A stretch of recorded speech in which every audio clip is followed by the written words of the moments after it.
మీ business ఏదైనా మీ ఊర్లో promotion చేయాలంటే అది సుమన్ టీవీతోనే సాధ్యం. ఇప్పుడే సంప్రదించండి.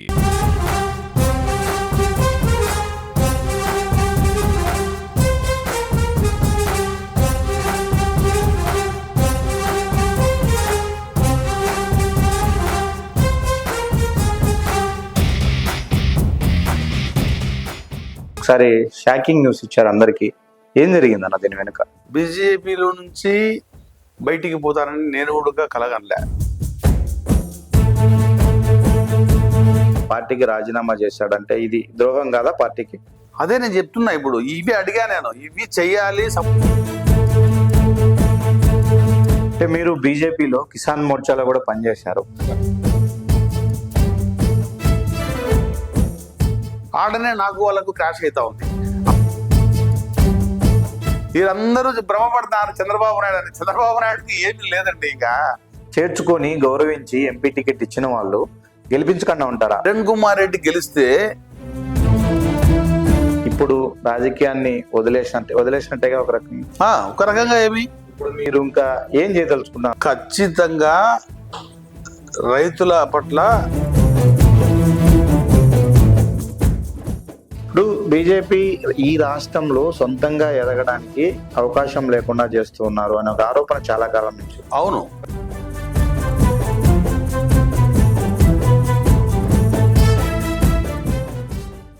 ఈ 100% మీరు చెప్పింది కరెక్ట్. ఈడ అధికారంలోకి రావాలని భాజపా ఏ రోజు అనుకోవడంలే. ఎందుకంటే ఇక్కడ లీడర్లు అగ్రెసివ్గా ఉంటారు. ఇప్పుడు పివి నరసింహారావు గారు ఉన్నారు.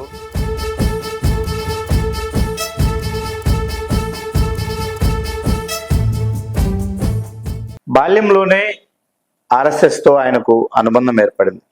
తర్వాత 12 ఏళ్ల పాటు బీజేపీకి వివిధ స్థాయిల్లో ఆయన పార్టీకి సేవలు అందించారు. అనేక రైతు ఉద్యమాలు చేశారు, అనేక సేవా కార్యక్రమాలు చేశారు. ఇంత క్రియాశీలకంగా ఉన్నటువంటి ఒక నాయకుడిని ఒక జాతీయ పార్టీ వద్దనుకుంది. ఆయన పార్టీ వద్దనుకుందా లేక ఆయనే పార్టీని వద్దనుకున్నాడో మొత్తం మీద ఆయన ఆ పార్టీకి రాజీనామా చేశారు. ఆయన ఎవరో కాదు, firebrand politician Singareddy Ramachandra Reddy. ఆయన మనతో ఉన్నారు. నమస్కారం. నమస్తే. ఎందుకు మీరు బీజేపీ అంటే సింగారెడ్డి అంటే బీజేపీ అన్నంతగా పెనవేసుకుపోయినారు పార్టీతో? అలాంటి వాళ్ళు మీరు ఇప్పుడు ఆ పార్టీతో అనుబంధాన్ని వీడి రాజీనామా చేయాల్సిన అవసరం? ఒకసారి షాకింగ్ న్యూస్ ఇచ్చారు అందరికి. ఏం జరిగిందన్న దీని వెనుక? కరెక్టే, షాకింగ్ న్యూసే. బీజేపీలో నుంచి బయటికి పోతానని నేను కూడా కలగనలే. ఎందుకంటే ఈ బీజేపీనే సర్వస్వం. నాకు ఇదే వేదిక, ప్రజలకు మేలు చేయాలనుకుంటే బీజేపీలో నుంచి చెయ్యొచ్చు అనేటువంటి నమ్మకంతోనే పార్టీకి వెళ్ళాడు. లేకపోతే ముందే నేను చాలా ఉద్యమాలు చేసేవాడిని, ఉద్యమ భావాలతో ఉద్యమ స్ఫూర్తితో ఉండేవాడిని. ఇదే సరైన పార్టీ. మిగతా అన్ని కుటుంబ పార్టీలు, ఇదొకటి నేషనల్ పార్టీ. దీంట్లో ఎదగడానికి చాలా మంచి అవకాశం ఉంటుంది. మనం ఎదగడానికి అంటే ప్రజలను మనతో పాటు అభివృద్ధిని కూడా ఎదిగించేదానికి ప్రయత్నం చేస్తాం మనం అనమాట. నా నేచరే అది. నేను ఆలోచన చేసే విధానమే ఎట్లుంటుందంటే ప్రతి దాంట్లో పాజిటివ్ చూస్తా, నెగిటివ్స్ తిను. ఏ పార్టీలో కూడా అన్ని పార్టీలు ఈ దేశంలో అన్ని ప్రజల కోసం పనిచేసేటే, అన్ని డెమోక్రటిక్ పాలసీలే, ప్రజాస్వామ్యయుతంగా పనిచేసే పార్టీలే. వేరే పార్టీలు ఏం లేవు ఇక్కడ. కాబట్టి నేను అనుకున్నా ఉన్నాయి కుటుంబ పరిపాలనలు ఉన్నాయి. కుటుంబ పరిపాలన మనం వ్యక్తిగత స్వేచ్ఛ ఉండదు. బీజేపీలో అయితే, భారతీయ జనతా పార్టీలో అయితే స్వేచ్ఛ ఉంటుంది, మనం ఏమైనా చేయొచ్చు అనుకున్నా కానీ లోపలికి వెళ్ళిన తర్వాత అర్థమైంది ఇంకా మారుతారు అనుకున్నాను నేను. లోపలికి వెళ్ళిన తర్వాత ఏమర్థమైంది అంటే మనము బీజేపీలో వాళ్ళు చెప్పింది మాత్రమే మనం చేయాలా. వేరేది చేస్తే ఎంత పెద్ద ప్రోగ్రాం అన్నా కానీ, అది ఏమన్నా కానీ వాళ్ళకు నచ్చదు. వాళ్ళు పైనుంచి సెంట్రల్ పార్టీ నుంచి స్టేట్ పార్టీకి పంపిస్తారు. స్టేట్ పార్టీ ఇక్కడ సంఘటన మంత్రి అని ఒక ఆయన ఉంటాడు. ఆయన చెప్పినట్టు మేము నడుచుకోవాలా. ఆయనకు చదువుకున్నాడో లేదో తెలియదు, ఇలిటరసీ పీపుల్లో తెలియదు, ఏం చదువుకున్నాడో తెలియదు.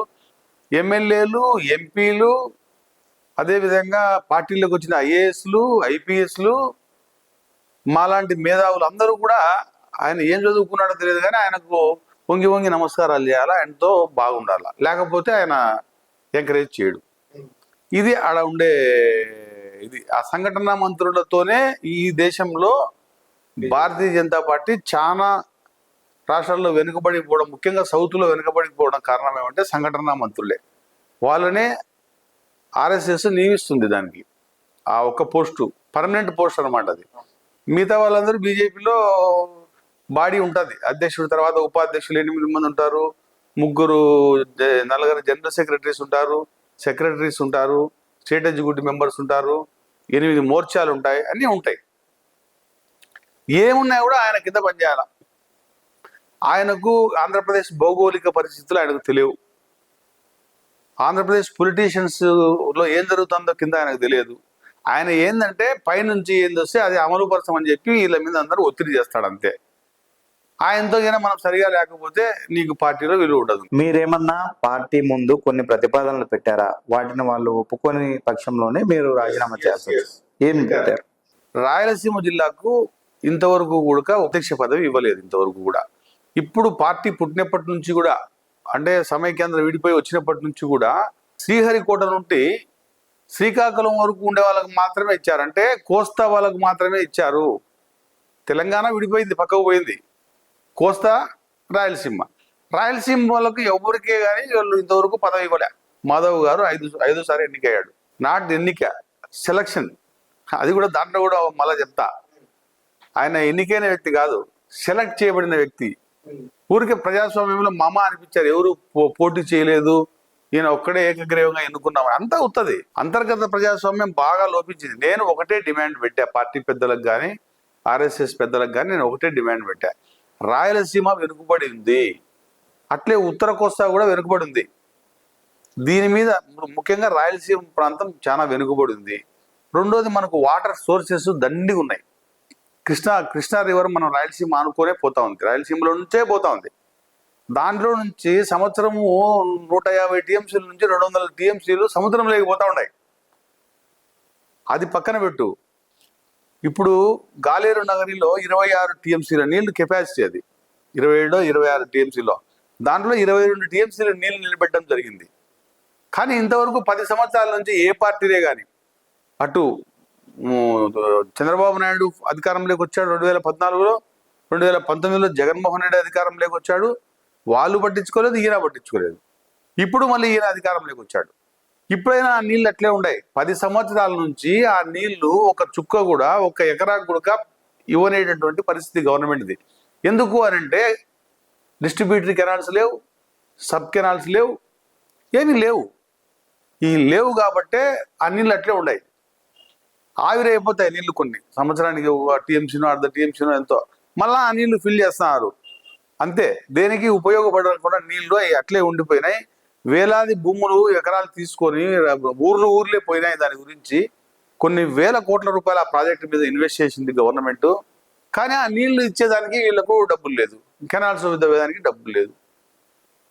ఇది అటు ఉంచు, ఒకవేళ డబ్బులు లేదంటే నేను ఒప్పుకుంటా. ఒకటి, సింగారెడ్డి రామచంద్రారెడ్డి బీజేపీ రాష్ట్ర అధ్యక్ష పదవి కోసం ప్రయత్నం చేశాడు.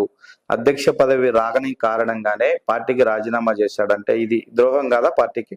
అదే నేను చెప్తున్నా. ఇప్పుడు ఇవి అడిగా నేను, ఇవి చెయ్యాలి, సంపూర్ణం చేయాలి, చంద్రబాబు గారి మీద ఒత్తిడి తేవాలి అంటే రాయలసీమ జిల్లాలో నుంచి అభ్యర్థిని ఇవ్వండి, మా సమస్యలు పూర్తి అవుతాయి, మేము సమస్యలు పూర్తి చేసుకుంటాం, ఈ 4 సంవత్సరాల్లో అధికారం ఉంది అని చెప్పి అడిగితే తీసుకుపోయి ఏమీ సంబంధం లేనటువంటి ఆయన ఎమ్మెల్సీగా పనిచేసినాడు మాధవ్ గారికి ఇచ్చేశారు. రాయలసీమ ఏం చేసింది? రాయలసీమలో ఉండే నాయకులను ఎందుకు మీరు గుర్తించడం లేదు? ఎంతసేపు చుట్టుపక్కల విజయవాడ చుట్టుపక్కల ఉండే వాళ్ళకు, విశాఖపట్నం చుట్టుపక్కల ఉండే వాళ్ళకి ఇస్తున్నారు తప్ప ఈడుండే వాళ్ళు కరెక్ట్గా పనిచేసే వాళ్ళకు పార్టీ అధ్యక్ష పదవి ఇవ్వడంలే. పార్టీ అధ్యక్ష పదవి అడుగుతున్న మీరు, మీకు ఏమి అర్హతలు ఉన్నాయంటే ఏం చెప్తారు? నాకు 1978లోనే నేను బాల్య స్వయం సేవక్గా పనిచేశా 2 సంవత్సరాలే. తర్వాత 2004 నుంచి ఉచిత సేద్యం స్టార్ట్ చేశా. రైతులకు, మెట్ట ప్రాంత రైతులకు ఉచిత సేద్యం చేశా. సర్వైకల్ క్యాన్సర్ మీద మహిళలకు అవేర్నెస్ ప్రోగ్రాములు పెట్టి 10-20 మందికి క్యాన్సర్ రాకముందే నీకు క్యాన్సర్ వస్తుంది, ఫస్ట్ దశలో ఉందని చెప్పి వాళ్ళకు ట్రీట్మెంట్ ఇప్పించినటువంటి పరిస్థితి. సర్వైకల్ క్యాన్సర్ అంటే లేడీస్కి ఒక భయం అనమాట, చేయించుకోవాలంటే కొంచెం జననేంద్రియాలకు సంబంధించినటువంటిది కాబట్టి సిగ్గుపడతారు. దాని మీద సిగ్గుపడకూడదు, మీరందరూ అవేర్నెస్ తెచ్చుకోండి అని చెప్పి కడప కలెక్టర్ భార్యకే ఫస్ట్ చేయించా. ఓపెనింగ్ పిలిచి ఆయనకే చేపించా. ఆమె స్టన్ అయింది. ఓపెనింగ్ అనుకున్నది కానీ నాకే టెస్ట్ చేయించారని ఆమె అనుకోలే పాపం. అయినా కోఆపరేట్ చేసింది. సర్వైకల్ క్యాన్సర్ టెస్ట్ ఆమెకే ఫస్ట్ చేశాం. మొదటి మహిళ కాబట్టి ఆమెకే చేశాం. రెండోది నా భార్యకి చేశాం. అట్లా అందరూ చూసి దాదాపు 8 క్యాంపులు పెడితే దాదాపు 16 మందికి క్యాన్సర్ ఐడెంటిఫికేషన్ అయింది. దాంట్లో వాళ్ళకి తెలియదు క్యాన్సర్ ఉందని. అమ్మ నీకు ఫస్ట్ స్టేజ్లో ఉంది, నువ్వు వెళ్ళి పోయి తొందరగా చేయించుకో. అట్లా చేయడము. తర్వాత రైతులకు ఉద్దేశించి టర్మరిక్ ప్రైస్ వచ్చినప్పుడు, ప్రైస్ పడిపోయినప్పుడు దాని మీద చేయడము. కడప జిల్లాలో ఇన్సూరెన్సులు 31వ తేదీ లాస్ట్ డేట్ అని చెప్తే 31వ తేదీ డీడీలు తీశారు మన వాళ్ళు రైతులు.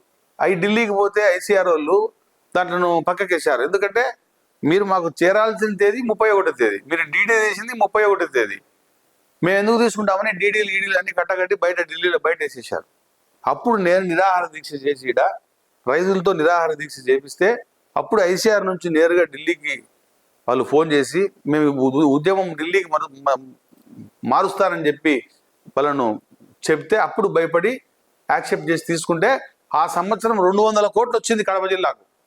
ఒక చిన్న ఉద్యమం ద్వారా ఒక ఐసీఆర్ను, ఒక ఇన్సూరెన్స్ కంపెనీని మనం నిద్ర మేల్కొనవడం ద్వారా 31వ తేదీ డీడీ తీసినది చెల్లుబాటు కావు, 31వ తేదీకే మాకు చేరాలా, మీ టైం అయిపోయింది అని చెప్తే అవి డీడీలన్నీ సంచులు బయటేస్తే ఆ అలసత్వం మన అగ్రికల్చర్ వాళ్ళది కాదా?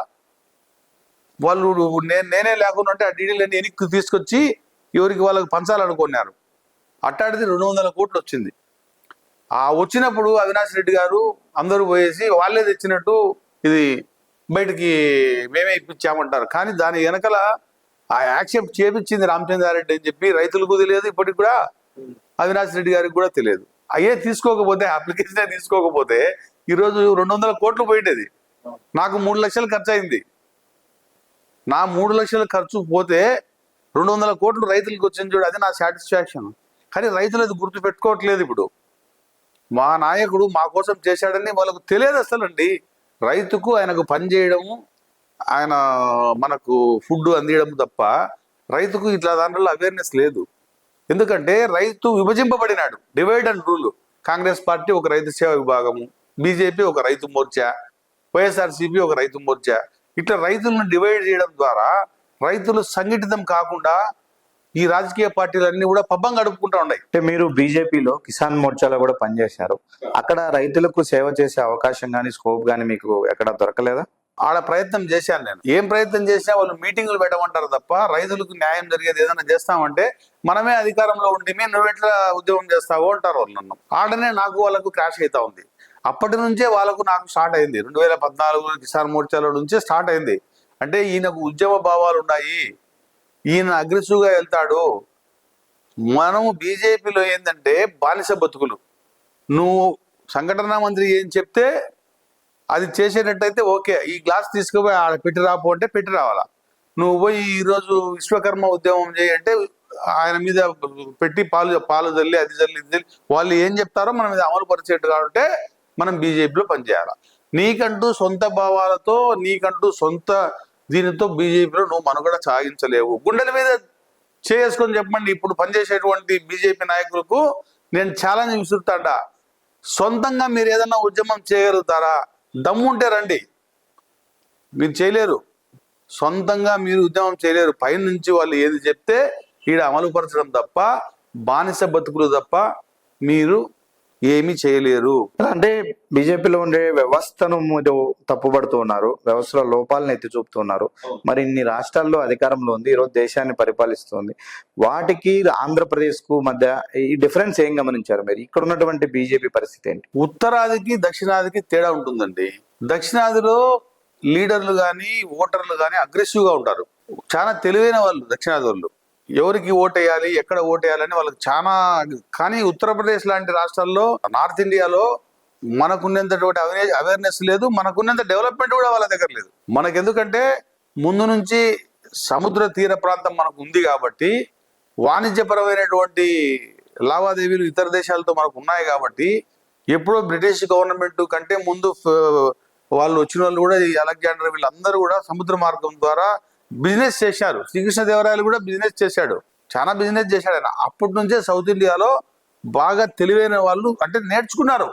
ఎట్లా వ్యాపారం చేయాలా, ఎట్లా చదువుకోవాలా, ఎట్లా అని. కావాలంటే చూడండి, సౌత్ ఇండియా నుండి ఐఏఎస్లు కానీ ఐపీఎస్లు కానీ శాతం ఎక్కువ ఉంటుంది. ఇప్పుడు బీజేపీ ఈ రాష్ట్రంలో సొంతంగా ఎదగడానికి అవకాశం లేకుండా చేస్తూ ఉన్నారు అనే ఒక ఆరోపణ చాలా కాలం నుంచి, అవును, గతంలో కూడా. మరి ఎందుకు మీలాంటి ఒక ఫైర్ ఉండి ఇష్యూస్ మీద పోరాడే వాళ్ళని ఎంకరేజ్ చేయకపోవడమే ఆ పార్టీ పరిస్థితికి కారణం అంటారా?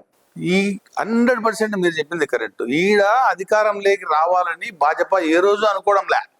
ఆంధ్రప్రదేశ్ లో ఉమ్మడి రాష్ట్రంలో ఉన్నప్పుడు కూడా ఈడ అధికారంలోకి రావడానికి ప్రయత్నం చేయలే. ఏదో కార్యక్రమాలు చేసి మమ అనిపించుకునేటువంటి పరిస్థితి ఉంది తప్ప ఈడ అధికారంలోకి వచ్చేదానికి ప్రయత్నం చేయడం లేదు. ముఖ్యంగా సౌత్ ఇండియాలో ఉండే లీడర్లని ప్రధానమంత్రి రాష్ట్రపతి స్థాయికి, ఉపరాష్ట్రపతి స్థాయికి రాకుండా చూసుకోవడమే వాళ్ళ యొక్క ఉద్దేశం. ఎందుకంటే ఇక్కడ లీడర్లు అగ్రెసివ్గా ఉంటారు. ఇప్పుడు పివి నరసింహారావు గారు ఉన్నారు, ఆయన అగ్రెసివ్గా పోయాడు. సోనియా గాంధీ మాట వినలే ఆయన, ఎవరి మాట వినలే. ఆయనకి ఎప్పుడైతే ఆయనకు పదవి వస్తుండగానే విపరీతమైన సంస్కరణలను చేసినాడు దేశంలో. ఈరోజు పివి నరసింహారావు గారు చేసిన సంస్కరణ వల్లే ఈరోజు ఇంత ఉంది అని అంటే మనం ఆయన చేసిన సంస్కరణలే అని మనం అనుకోవాలి. అంటే అత్యంత తెలివిపరులైనటువంటి వాళ్ళు సౌత్ ఇండియాలో ఉన్నారు.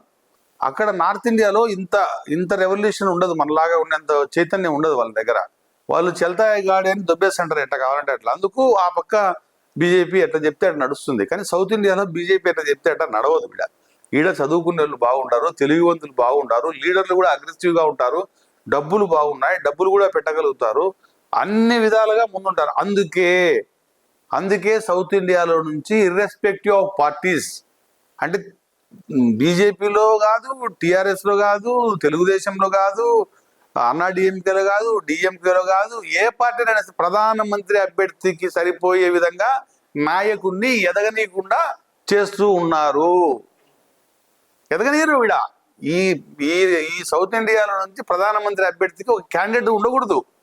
ఇది మెయిన్ ఉద్దేశం. అటు కాంగ్రెస్కి అయినా సరే, బీజేపీకి అయినా సరే, ఈ రెండు అవి బాగా పాటిస్తే అవసరమైతే బీజేపీ కాంగ్రెస్ రెండు కూడా ఏకమై ఆ నాయకుని దొక్కుతాయి. రేపు తెలంగాణలో అదే జరిగింది. తెలంగాణలో ఏం జరిగింది? కేసీఆర్ ఎప్పుడైతే బయటికి వెళ్ళి పార్టీ పెట్టడం స్టార్ట్ చేశాడో, ఈసారికి నా అధికారంలోకి టీఆర్ఎస్ వస్తే ఖచ్చితంగా ప్రధానమంత్రి అభ్యర్థిగా అతను అవుతాడు కాబట్టి తొక్కేయండి. అందుకు కాంగ్రెస్ని గెలిపించింది ఆడ బీజేపీ. మీరందరూ అనుకుంటున్నారు బీజేపీ గెలిచిందని. నేను చెప్తున్నా, ఈరోజు రేవంత్ రెడ్డి అనే అతను ఈరోజు అధికారంలోకి వచ్చాడు అని అంటే బ్యాక్ ఎండ్ లో బీజేపీ ఆయనకు ఇన్వెస్ట్ చేసింది. అందరూ అనుకుంటున్నారు చంద్రబాబు గారని, ఇంకొకరని. ఏం పట్టింది చంద్రబాబు నాయుడు గారికి? ఆయన శిష్యుడని ఆయన అంటాడు, ఈయన కాదని ఆయన అంటాడు.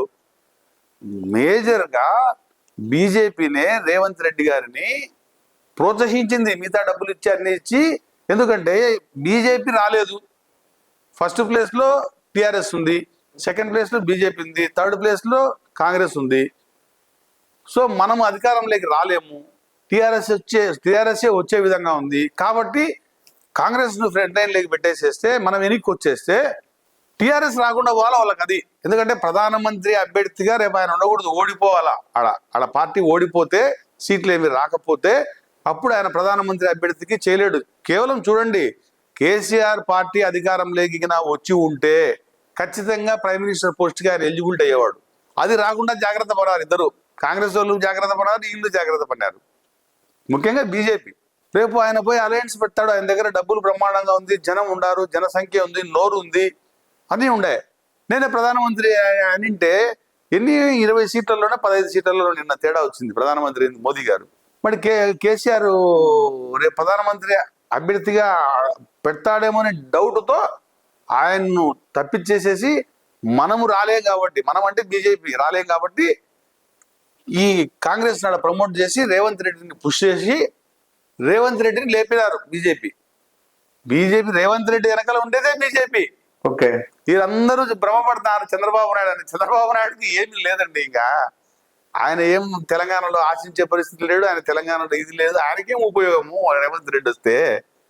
వాళ్ళకు ఉపయోగం ప్రధానమంత్రి అభ్యర్థిగా కేసీఆర్ రాకుండా పోవడం వాళ్ళకు ఉపయోగం. అందుకు ఫ్రంట్ లైన్, థర్డ్ లైన్ నుంచి ఫ్రంట్ లైన్ దొబ్బి ఫ్రంట్ లైన్ నుంచి గెలిపించే వరకు బీజేపీనే చూసుకుంది. మీరు ముందున్నటువంటి పార్టీలన్నీ కుటుంబ పార్టీలని ఆరోపించారు, వాటి జోలికి వెళ్ళలేదు, ఫైనల్ గా బీజేపీని ఎంచుకున్నారు. ఇప్పుడు ఆ బీజేపీ పార్టీతో కూడా విభేదించి బయటకు వచ్చారు. మీ భవిష్యత్తు కార్యాచరణ ఏంటంటే ఏం చెప్తారు? బీజేపీ పార్టీని నేను విభేదించడంలే, ఆడ ఉండే నాయకులను విభేదిస్తా ఉండా. ఇప్పుడు పార్టీ అంటే ఏంది? ఒక సమూహం. పార్టీ అంటే దానికి ఒక ప్రాణం ఉండదు, దానికి ఒక వ్యవస్థ ఉండదు. జనాలందరూ కలిస్తే పార్టీ. ఈ పార్టీలో ఉండే నాయకులు కుటుంబ వ్యవస్థ లేదని అనుకున్నాం, కానీ ఈడ కూడా కుటుంబ వ్యవస్థ ఉంది.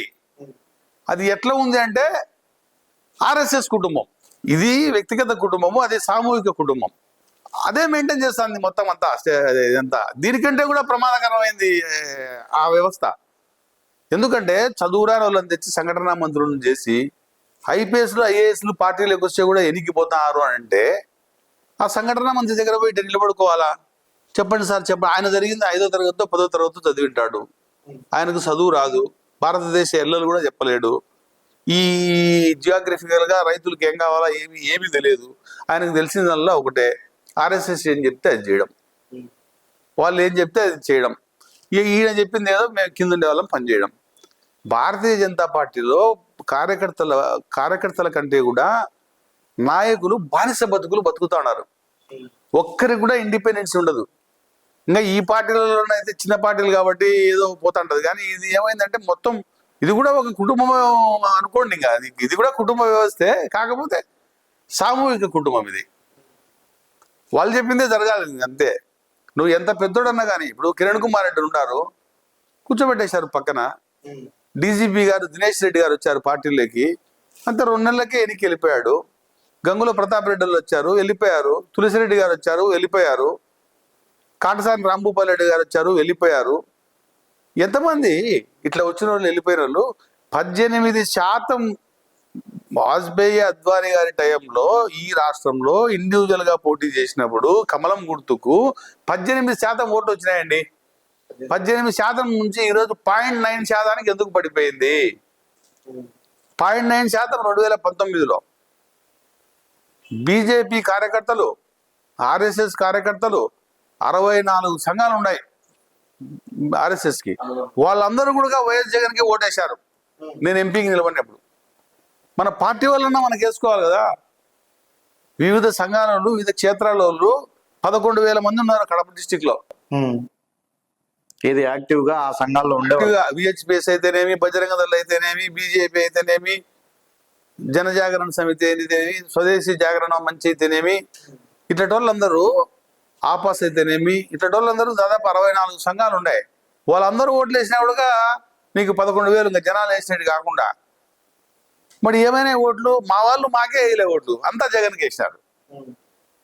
ఒకసారేమో జగన్తో, ఒకసారేమో అఫీషియల్ గా చంద్రబాబుతో, రెండోసారి అన్అఫీషియల్ గా జగన్తో, మళ్ళీ మూడోసారి 2019కి వచ్చే కొద్దీ మళ్ళీ ఇండిపెండెంట్ గా, మళ్ళీ 2024కి వచ్చే కొద్దీ మళ్ళీ చంద్రబాబు ఎట్లా చెప్తే అట్లా ఆయన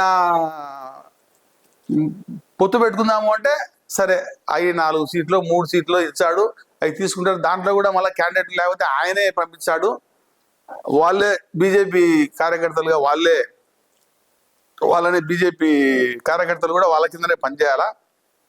బద్దేలండి బొజ్జా రోషన్ గారని 6 నెలల క్రితము ఇన్ఛార్జిగా ప్రకటించారు తెలుగుదేశం పార్టీకి. 6 నెలలు తెలుగుదేశం పార్టీ సైకిల్ గుర్తుకోవటండి అని తిరిగాడు పాపం ఆయన ఫ్యామిలీ అంతా. ఏది ఉద్యోగానికి రిజైన్ చేసి వచ్చి ఏమైంది, ఒకరోజు రాత్రి పిలిచి నువ్వు బీజేపీలోకి పొమ్మన్నారు. ఆయన నాతో చెప్పాడు, అదేంద్ర రెడ్డి గారు నన్ను బీజేపీలోకి పొమ్మంటారు అని. ఏంది సార్ అన్నా. ఏమో టికెట్ ఏమో నాకు ఈడ అలాట్ అయిందంట, మీ బీజేపీకి అలాట్ అయిందంట, మీకు క్యాండిడేట్లు లేరంట, చంద్రబాబు గారు నాకు చెప్తున్నారు, నువ్వు దాంట్లోకి పో అని అన్నాడు ఆయన. అంటే చంద్రబాబు నాయుడు గారు చెప్పారా అన్న. చంద్రబాబు నాయుడు పిలిచి ఏదైనా మన పార్టీనే పో, అది కూడా మందే పో, నువ్వు పో అన్నాడంట. దాంట్లోకి పో అన్నాడంటే ఆయప్ప పోయి పురంధేశ్వరి గారి దగ్గరికి పోతే రా అని ఒక కండువ వేసి తెల్లారుదామున 5 గంటలకు 6 గంటలకు మీటింగ్ పెట్టి మమ్మల్ని అందరినీ పిలిచి ఈయన మీ నాయకుడు, వీరందరినీ పనిచేయాలని చెప్పారు. అంటే రాత్రికి కండువా వేసుకునే అతను మీ నాయకుడు అంటే కూడా మేము యాక్సెప్ట్ చేసి చేయాల్సినటువంటి పరిస్థితి. నీకు ఇష్టం లేకుంటే వెళ్ళిపో మీటింగ్లో నుంచి. ఇది మిగతా పార్టీల కంటే ప్రమాదకరంగా మారింది దేశంలో. ఇది చాలా తప్పు చేస్తారు. రాత్రికి సైకిల్ గుర్తు వరకు రాత్రి ప్రచారం చేసిపోయి సాయంత్రం 5 గంటల వరకు రాత్రి తెల్లారుదామనే ఆయనకు టికెట్ అనౌన్స్ చేసి బీజేపీ టికెట్ అంట, బీజేపీ చేరినాడంట. ఇది ఏమన్నా అర్థం ఉందా అండి? పొత్తు కుదిరింది. పొత్తు కుదిరినప్పుడు తెలుగుదేశంలో నుంచి బీజేపీ వాళ్ళు ఎట్లా చేసుకుంటారు? పొత్తులో భాగంగా ఇస్తే బీజేపీ లీడర్కి ఇవ్వాలి. బీజేపీ లీడర్కి ఇవ్వాలా? అది లేదు, మా దగ్గర లేడంట. ఏం జయరాములు గారు బ్రహ్మాండంగా ఉన్నారు. ఆయన పాపం చాలా తిరిగినాడు, చాలా కష్టపడినాడు జయరాములు గారు. ఆయన మొత్తుకున్నాడు ఫోన్ చేసి, రెడ్డి గారు ఇదేంటంటే నేను వచ్చింది దీంట్లో ఒక ఎమ్మెల్యే పదవి ఉన్నప్పుడే చేరింది ఆయన ఒక్కడే. ఎమ్మెల్యే పదవి ఉన్నప్పుడు బీజేపీలో చేరాడు ఆయన. అట్లాంటి ఆయనకు టికెట్ ఇవ్వలేదు. బొజ్జా రోషన్ నాకొద్దు అని ఆయన బంగపోయి ఏడ్చినాడంట చంద్రబాబు దగ్గర. అయినా కూడా నువ్వు పో దాంట్లోకి అని పంపించి ఆయనకు మెల్లో కండుగా వేసి వీడికి వచ్చి ఈడ కూర్చోబెట్టి ఈయన మీ లీడర్ అంటే మా నాయకులందరూ ఓకే సార్ మీరు మా లీడరే, భారత్ మాతాకి జై. ఏందండి ఇది? మిగతా వాళ్ళు మన వాళ్ళు ఏం, పరతల సురేష్ ఏమైనాడు, జయరాములు ఏమైనాడు, మిగతా వాళ్ళంతా ఏమైనారు? మనకెవరు ఎస్సీలు లేరా? మన పార్టీలో ఎస్సీలే లేరా? వేరే పార్టీల నుంచి బదులు తెచ్చుకోవాలన్నా? ఏదో తెచ్చుకుంటాం వేరే ఇంట్లో నుంచి. మనము ఇంట్లో అయిపోతే రాగి పిండో లేకపోతే బియ్యమో గియ్యమో ఒక 2 గ్లాసులు ఇక్క చక్కెర మళ్ళా ఇచ్చక్క అంటారు చూడు, అట్లా తెచ్చుకున్నట్టుంది మా దాంట్లోకి. పురంధేశ్వరమ్మ ఏమో ఒక కండువా వేసి నువ్వే నాయకునికి పో లీడర్ అనౌన్స్ చేసేసా. ఈయనేమో చంద్రబాబు నాయుడు నువ్వు పోయి ఆ పార్టీలో. ఏమండి ఇది? ఏం రాజకీయము? అట్లే తిరుపతి ఎంపీ రాత్రికి ఆయన పార్టీ మారాడు వైసీపీలో నుంచి, తెల్లవారే ఆయనకు తిరుపతి టికెట్ అలాట్మెంటు. కొత్తపల్లి గీత ఆయన రాత్రికి పార్టీ మారింది, తెల్లవారి ఆయనకు టికెట్. కానీ 3 ఓడిపోయారు చూసావా? దళితులే ఓడిపోతారు బీజేపీలో అంతే. అగ్రవర్ణాల వాళ్ళు ఎవరు ఓడిపోరు. మరి అందరూ గెలిచారు అగ్రవర్ణాల వాళ్ళంతా. ఓడిపోయింది 3 వాళ్ళే. అయితే కిరణ్ కుమార్ రెడ్డి కూడా ఓడిపోయాడు. దానికి వేరే కారణం ఉంది. దానికి కూడా ఆయన ఓడించడానికి చాలా శతవిధాలుగా బీజేపీ వాళ్ళు చాలా ప్రయత్నం. ఏముంది? ఎందుకట్లా చేర్చుకొని గౌరవించి ఎంపీ టికెట్ ఇచ్చిన వాళ్ళు గెలిపించకుండా ఉంటారా? కిరణ్ కుమార్ రెడ్డి గెలిస్తే ఈజ్ ద సెంట్రల్ మినిస్టర్. ఎందుకంటే ఆయన హోదా ముఖ్యమంత్రి, మాజీ ముఖ్యమంత్రి హోదా ఉంది. 4 సంవత్సరాలు నిరాఘాటంగా ఏమే గాని ఆయన మీద మచ్చ లేకుండా పనిచేశాడు నిజంగా Kiran Kumar Reddy. Administration is very good Kiran Kumar రెడ్డిది.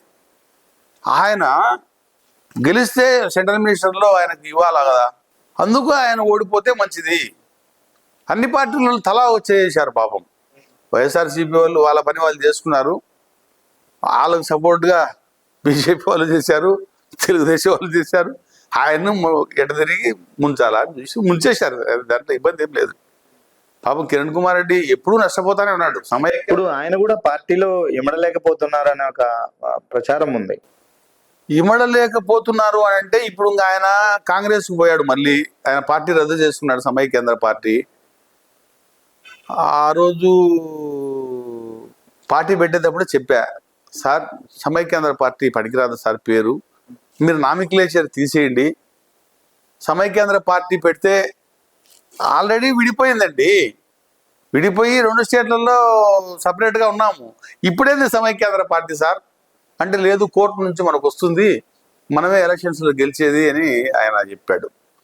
ఇంకా నేను అంతకంటే ఎక్కువ చెప్పలేం. ఆయన 100,000 కోట్లు పోగొట్టుకున్నాడు ఆ పార్టీ పెట్టి. సో ఆయనకు ఇప్పుడు మళ్ళీ కాంగ్రెస్లోకి వెళ్ళిపోయాడు, ఇప్పుడు మళ్ళీ బీజేపీలోకి వచ్చాడు. ఇప్పుడు ఆయన విభేదించినా కూడా ఏ పార్టీలోకి పోవాలా వల్ల? ఆయన ఒకటి పార్టీ పెట్టేది అయిపోయింది, ఆలోచన పెట్టినాడు అయిపోయింది, క్లోజ్ అయిపోయింది. కాంగ్రెస్లోకి పోయినాడు మళ్ళీ, అది క్లోజ్ అయిపోయింది. బీజేపీలోకి వచ్చాడు, ఇంకే పార్టీ ఉంది ఆయన కానీ కమ్యూనిస్టుకు పోవాలంగా, లేదంటే వైసీపీ లేకపోవాలా, లేదంటే తెలుగుదేశం లేకపోవాలా. అయ్యా ఆయన చేయలేడు. ఆయన స్థాయి కాదు, ఆయన స్థాయి పెద్ద స్థాయి. బ్యూటిఫుల్గా చేశాడు అడ్మినిస్ట్రేషన్, బ్యూటిఫుల్గా చేశాడు, వణికిచ్చాడు. హైదరాబాద్లో కూడా ఓవైసీ కుటుంబం కూడా తప్పులు చేస్తే వణికిచ్చాడు కిరణ్ కుమార్ రెడ్డి. అది దాని గురించి ఆయనకు మంచి పేరు ఉంది అడ్మినిస్ట్రేటర్గా. కానీ ఆయన తీసుకున్న స్టెప్పులు సరైనవి కాదు. అది ఆయన చెప్తే వినడు, ఇగో ఎక్కువ. మనం చెప్తే లైట్ తీసుకుంటాడు. నేను చాలాసార్లు చెప్పినా, చాలాసార్లు పోయినా, మళ్ళీ పోయి ఒకసారి బీజేపీలోకి 2 సార్లు అని పిలిచా. కాంగ్రెస్లోకి పోకముందే, ఏంటి బీజేపీలోక బలి చెప్తావు రామచంద్రారెడ్డి, నువ్వు భలే సలహాలు మోసుకొస్తా అంటవే అన్నాడు. సరే టీ ఇప్పించినాడు, తాగి నమస్కారం పెట్టి లేచి వచ్చినాడు. 2 ఏళ్ల తర్వాత అదే పార్టీలోకి వచ్చాడు. నన్ను చూసి నేను మన నమస్కారం సార్ బాగున్నారా అన్న. అంటే మొహంలో అప్పుడే ఆయనకి నాకు కొంచెం పాపం ఇన్ఫీరియారిటీ కాంప్లెక్స్ నన్ను చూసాగానే. ఏంటి బీజేపీ ఏం చేస్తారు, బీజేపీతో ఏమవుతుంది, ఆంధ్ర రాష్ట్రంలో ఏమి చేయలేదు, తెలంగాణలో ఏం చేయలేదు. తిరిగి ఆ పార్టీలోకి ఆయనకి ఎవరు సలహా ఇచ్చారో పాపం ఏమో తెలియదు. ఈ బీజేపీ గురించి వచ్చిన తర్వాత కానీ ఇప్పుడు ఒక కూపం ఉంటుంది అనమాట, ఇది ఏమంటారు దాని నీళ్ళల్లో ఊబి అది పోయేంత వరకు పైన నీళ్లు బాగా కనబడుతుంటాయి, లోపలికి పోయినాక తెలుస్తుంది బీజేపీ పెట్టేందో. అయితే నువ్వు ఊబిలో ఇరుక్కపోవడం తప్ప నేను ఎట్టో గంట బయటకు వచ్చి పడబెట్టినా కాలబడి, లేకపోతే అంతే ఊబిలోకి పోయి లోపలికి అట్లే మునిగిపోవాల్సిందే. అంటే బీజేపీ అంటే చాలా భయం ఉంది అందరికీ. అమ్మ ఏమో బీజేపీ సెంట్రల్లో ఉంది, ఏం చేస్తుందో, మన మీద ఐటీ దాడులు జరుగుతాయేమో. నేను అదే అడగబోతున్నాను. ఇప్పుడున్నటువంటి చాలా మంది బిజినెస్ మెన్స్ కానీ రాజకీయ నాయకులు కానీ అధికార పార్టీలో కొద్దిగా స్థానం దొరికితే చాలు అని పాకులాడే ఈ సందర్భంలో మీరు ఒకవైపు బీజేపీని కాదని బయటకు వచ్చారు, మరోవైపు టీడీపీ అధికారంలో ఉన్న టీడీపీని తప్పుపడుతూ ఉన్నారు. ఏంటి మీ ధైర్యం? మీరు టార్గెట్ కదా. ఇప్పుడు ఒకటి డ్యూరేషన్ ఆఫ్ పీరియడ్ అంటారు. ఇప్పుడు నా వయసు 57 సంవత్సరాలు, మహా అయితే 12 ఏళ్ళు పోరాడగలుగుతా. ఈ 12 ఏళ్లలో ఆ 12 ఏళ్లలోనే నన్ను ఏమైనా చేస్తే వాళ్ళు చేయాలంతే. 12 ఏళ్ల తర్వాత ఏం చేస్తారు ఇంకా నన్ను? ఏమీ చేయలేదు. ఎందుకంటే ఆల్రెడీ ముసలి అయిపోయి పిల్లలు ఇంట్లో కూర్చోబెడతారు. నాయన యాడికి పోద్దు నువ్వు, ఇదేంది ఇది, నువ్వు ముసలి ఒప్పుడు ఏడన్నా కాలు ఇరగొట్టుకుంటే మేమేడ నీకు తెచ్చి పెట్టాలా, కూడు నీకేడ తయారు చేయాలా, నువ్వు కాదులే ఇంట్లో కూర్చో అంటారు. భార్య అట్లే అంటుంది, పిల్లలు అట్లే అంటుంది, మన వాళ్ళు కూడా లోపలేసి వాకిలేసి అన్నం వేస్తుంటారు లోపల. మరి నేనేం చేయలేను. చేస్తే ఈ 12 సంవత్సరాల్లోనే ఈ జీవితం ప్రజలకు అంకితం చేయాల. ఈ 12 సంవత్సరాల్లోనే ఏదో ఒకటి చేయాలి. నేను పుట్టిన తర్వాత సమాజం నాకు ఇన్ని ఇచ్చింది, నాకు ఒక హోదా ఇచ్చింది, నాకు ఒక డ్రెస్ ఇచ్చింది, నాకు ఒక వెహికల్ ఇచ్చింది. ఇవన్నీ ఎవరో ఇచ్చింటేనే కదా నేను చేసుకుంటాను. నేనేమన్నా తయారు చేసుకున్నాను కాదు కదా. అట్లా నేనే ఏం తీయాలా, ఈ సమాజానికి నేను ఏమి ఇవ్వాలి, ప్రతి ఒక్కరూ ఇది ఆలోచన చేయాల. ఈ సమాజానికి నేను ఏమి ఇవ్వాలి అని ఆలోచన చేయాలి వాళ్ళు. అప్పుడే ప్రపంచం మనుగడ కొనసాగుతుంది, ఆరోగ్యకరమైన వాతావరణం ఏర్పడుతుంది. ఈరోజు ఆంధ్రప్రదేశ్, తెలంగాణ, కర్ణాటక, తమిళనాడు, కేరళ అన్ని రాష్ట్రాల్లో, అక్కడ కూడా ఒరిస్సా, మహారాష్ట్ర, ఉత్తరాంచల్, ఢిల్లీ అన్ని రాష్ట్రాల్లో నేను బాగా గమనిస్తున్న. ఈ స్టేట్ ప్రెసిడెంట్ కోసం ప్రయత్నం చేసిన తర్వాత దాదాపు 7-8 రాష్ట్రాలు తిరిగి 7-8 రాష్ట్రాల్లో వ్యక్తులతో మమేకమైన బీజేపీ వ్యక్తులతో ఎవరు కూడా అందరూ అసంతృప్తిగానే ఉన్నారు, అందరూ నైరాశ్యతతో ఉన్నారు. యువతకు ఉద్యోగ అవకాశాలు లేవు, యువత అంతా డ్రగ్స్కు బానిక అయిపోతున్నారు. ఇప్పుడు పని బాట లేకుండా అంటే ఏముంటుంది చెప్పు? పని బాట లేకుండా అడగారితే ఊరంతా తిరుగుతారు. ఊరంతా తిరిగితే ఏం చేస్తాడో బీడీలు నేర్చుకోవడము, సిగరెట్ నేర్చుకోవడము, బంగాకు తాగడము, చెరస్కు అలవాటు పడడము, పనికి వాళ్ళ సినిమాలు చూడడము, సినిమాకు ఫ్యాన్స్లుగా తయారు కావడము. ఇట్లా అదే పని ఉండి వానికి జీతం ఉండి హ్యాపీగా వాడు ఇంటికి పోయి సాయంత్రం అయిపోద్ది ఇంట్లో భార్య పిల్లలతో కూర్చొని అన్నం తిని పడుకునే స్థితి లేదు. వాడు ఎప్పుడో ఇన్ఫీరియారిటీ కాంప్లెక్స్, ఏం సంపాదించకుండా తింటాడు వీడు అనేది ఇంట్లో వాళ్ళకు కూడా వాడి మీద బ్యాడ్ ఒపీనియన్. ఏదో వచ్చాడు ఎప్పుడో తిండి తెచ్చిపోతాడు, మా ఇంట్లో పుట్టాడు తింటాడు, వాడు తిరుగుతా అంటాడు. బా ఏం చేయాలా, ఏమంటావు బా, కడుపు దించుకుంటే కాలం మీద పడుతుంది. వాడు ఉద్యోగం తెచ్చుకోలేకున్నాడు. అరే వాడు ఉద్యోగం తెచ్చుకోలేకపోవడానికి కారణం ప్రభుత్వాలు రా, కారణం ప్రభుత్వాలు అవకాశాలు చూపిలే. ఉద్యోగం పక్కన పెట్టండి, ఉద్యోగాలు అనేది అందరికీ ఉద్యోగాలు రావు. నువ్వే ఉద్యోగాలు ఇచ్చే స్థాయికి చేయొచ్చు. చిన్న చిన్న కూరగాయల షాపులు పెట్టుకోవచ్చు, పరిశ్రమలు పెట్టుకోవచ్చు, పెద్ద పరిశ్రమలు పెట్టుకోవచ్చు, స్మాల్ స్కేల్ ఇండస్ట్రీస్, పెద్ద పెద్ద ఫ్యాక్టరీలు పెట్టుకోవచ్చు, ఇట్లాంటివన్నీ చేసుకోవచ్చు. తర్వాత బిజినెస్ చేయొచ్చు, ఇంపోర్ట్ ఎక్స్పోర్ట్ బిజినెస్ చేయొచ్చు. రకరకాలు ఉన్నాయి చేసానికి. అందరికీ ఉద్యోగమే కాదు, కొంతమందిని డైవర్ట్ చేసి అట్లా, కొంతమందిని ఉద్యోగాలలో, కొంతమందిని సోషల్ వర్కర్, కొంతమంది పొలిటీషియన్స్, ఇట్లా తయారైపోయి వ్యవస్థ అంతా నడుస్తుండాల. కానీ ఇది ఇప్పుడు ఒకటే నడుస్తుంది. సామాన్యుడు ఎవడు కూడా రాజకీయ ఎంట్రీ చేయలేడు. అందరూ వ్యాపారస్తుల పరమైపోయింది. మొత్తం వ్యాపారస్తులు ఈ రాజకీయ రంగంలో ప్రవేశించి రాజకీయ రంగంలో పెట్టుబడులు పెడతారు. వీళ్ళంతా పెట్టుబడి పెట్టి ఆలోచన చేస్తున్నారు. 30 కోట్లు పెట్టాం, ఈ 5 ఏళ్లలో ఎంత సంపాదించాలి, ఎక్కడెక్కడ ఉన్నాయి. వాళ్ళు ప్రజల గురించి ఆలోచన చేయకుండా పద్దెనిమిది లేచినట్టు ఎంఆర్ఓ ఆఫీసుల చుట్టూ తిరిగి, ఆర్డీఓ ఆఫీసుల చుట్టూ తిరిగి, కలెక్టర్ ఆఫీసుల చుట్టూ తిరిగి ఎవడెవడు ఏం అప్లై చేశాడు, ఎవడు మైనింగ్ అప్లై చేశాడు, ఎవడు రియల్ ఎస్టేట్ చేస్తాడు, ఎవడు ఏం చేస్తాడు, వాళ్ళ మీద మొత్తం రీసెర్చ్ చేసి ఎమ్మెల్యేలు మొత్తం 2 స్టేట్లలో కూడా వాళ్ళ పెత్తనమే అయిపోయింది మొత్తం అంతా. ఎందుకంటే వాళ్ళు పెట్టుబడి పెట్టారు 30 కోట్లు 40 కోట్లు ఈ 5 ఏళ్లలో, దానికి వడ్డీతో సహా రాబట్టుకోవాలి కదా, లేకపోతే నెక్స్ట్ పోటీ చేసానికి లెక్క ఉండదు వాళ్ళ దగ్గర.